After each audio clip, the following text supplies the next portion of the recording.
जो आपको पता होगा कि आईफोन कहाँ पर असेंबल होते हैं, मैन्युफैक्चर कहाँ पे होते हैं, आपको पता ही होगा कि चाइना में होते हैं। तो अभी रिसेंटली टाटा कंपनी का आपको पता ही है कि सुई से लेके जहाज तक हर चीज़ टाटा में खुद मैन्युफैक्चर कर रहा है। लेकिन अभी चाइना को ओवरटेक करने के लिए रतन टाटा ने रिसेंटली अमेरिका से कांटेक्ट करने की कोशिश की है कि वो जितने भी आईफोन जो पहले इंडिया में असेंबल होते हैं, मैन्युफैक्चर नहीं होते, अभी इंडिया में जो रतन टाटा उनकी कंपनी आईफोन को मैन्युफैक्चर भी करेगी। आपको क्या लगता है कि इंडिया इन फ्यूचर कभी टेक ओवर कर पाएगा चाइना को?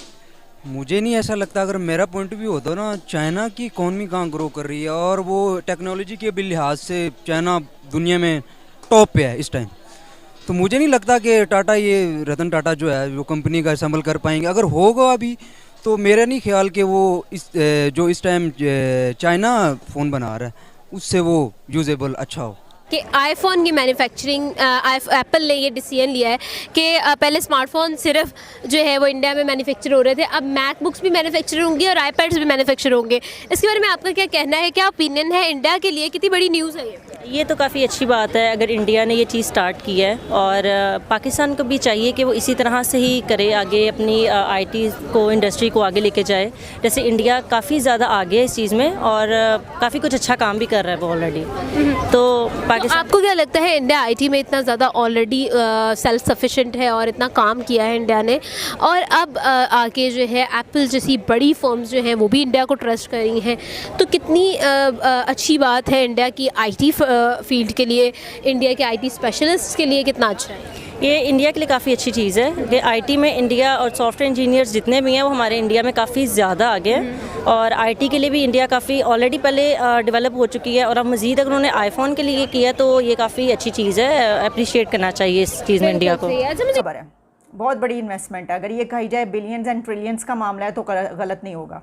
वारे न्यारे हो गए हैं भारत के, और चाइना को भारत ने बीट कर दिया इस सिलसिले में। अब ये हालात का तकाजा है या बाकायदा जो है कोशिशें हुई हैं, एफर्ट्स हुई हैं, जो भी है जनाब, हुआ ये है कि Apple plans to cut iPhone 14 production lag between China and India, जो है उसको ये काम दिया जा रहा है। ब्लूमबर्ग की खबर है ये, और उसमें ये बात सामने आ रही है, इसकी कुछ डिटेल्स आ रही हैं कि आईफोन 14 की जो मैन्युफैक्चरिंग है वो अब इंडिया के हवाले की जा रही है। इससे पहले किसके हवाले थी? ये चाइना के हवाले थी।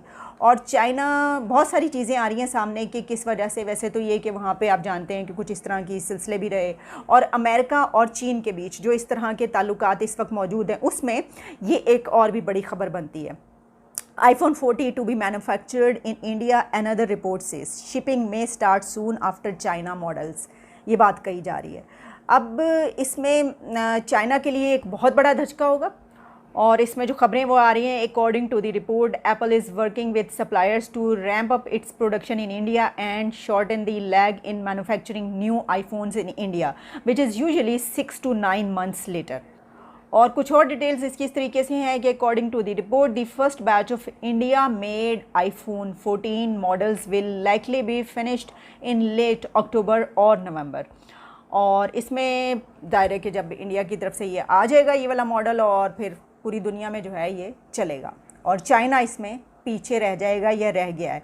इसमें दोनों मुल्कों की जो इस वक्त चल रही है, अमेरिका और चाइना, वो भी आप जानते हैं इस सिलसिले में आ रही हैं कि काफ़ी वहाँ पर जो है बहुत कुछ हुआ, जिसकी वजह से अमेरिका ने ये फ़ैसला किया कि ये किया जाए। अच्छा, अगर हम इसको इस तरीके से देखें तो फिर तो हम ये सोच सकते हैं कि और भी बहुत कुछ जो कि इन्वेस्टमेंट्स हैं, जो इस तरह की चीज़ें चल रही हैं अमेरिका और चाइना के बीच, तो वो तो और भी फिर अमेरिका अपने स्टेक्स वहाँ से निकाल सकता है, और फिर अगर उसको किसी और को देना होंगे तो हम जानते हैं कि दुनिया की सबसे बड़ी मार्केट चाइना के बाद कौन सी है? ठीक है, आपको पता है, इंडिया है। तो फिर तमाम जो इसका मतलब ये हुआ कि अब चाइना से जो भी मार्केट अब उठाई जाएगी या ली जाएगी वापस अमेरिका की तरफ से, वो फिर इंडिया में आएगी और वो सामान फिर इंडिया में बनेगा। अच्छा देख, लोगों को इस टाइम इंडिया जो है ना, पूरी दुनिया में एक सोशल मीडिया या चाहे न्यूज़ पे पूरी दुनिया उसको देखता है, चाहे बॉलीवुड के लिहाज से, चाहे क्रिकेट के लिहाज से, चाहे स्पोर्ट्स के लिहाज से, ऑल ओवर दुनिया में ना उसका ना जो नाम है इंडिया का, को हर कंपनी यही चाहती है कि हम जो है ना कोई भी चीज़ लॉन्च करें तो इंडिया में ही करें फर्स्ट ऑफ ऑल, क्योंकि इंडिया में पॉपुलेशन के लिहाज से टॉप पे है, सेकंड टॉप पे है। तो इस वजह से हर कंपनी का ये होता है कि इंडिया में ही हम मैन्युफैक्चरिंग करवाएं या इंडिया में ही कंपनी को लॉन्च करें। तो हर कंपनी के ओनर का यही होता है कि इंडिया में जो है ना कर सके। इस वजह से इंडिया की इकॉनमी जो है ना वो हाई पे है। वो कर नहीं ना सकती। आप देखें लास्ट 2010 में नोकिया कंपनी ने प्लांट लगाना चाहा कि हम पाकिस्तान में लगाना चाहते हैं, क्योंकि पाकिस्तान में आपको पता है मोबाइल लोग बहुत इस्तेमाल करते हैं। नोकिया उस टाइम रूज पे भी था। तो यहाँ पे जो प्रेसिडेंट था सदर जरदारी, उन्होंने कहा था कि जी 80% हमारा है और 20% जो आपका। तो उनको ये पॉलिसी समझ में नहीं है। उन्होंने कमीशन वाले यही कमीशन में है इंडिया में। उन्होंने कहा जी, इंडिया वालों ने कहा जी 80% आप रखें, 20% हम, आप आए बिजनेस। बाद में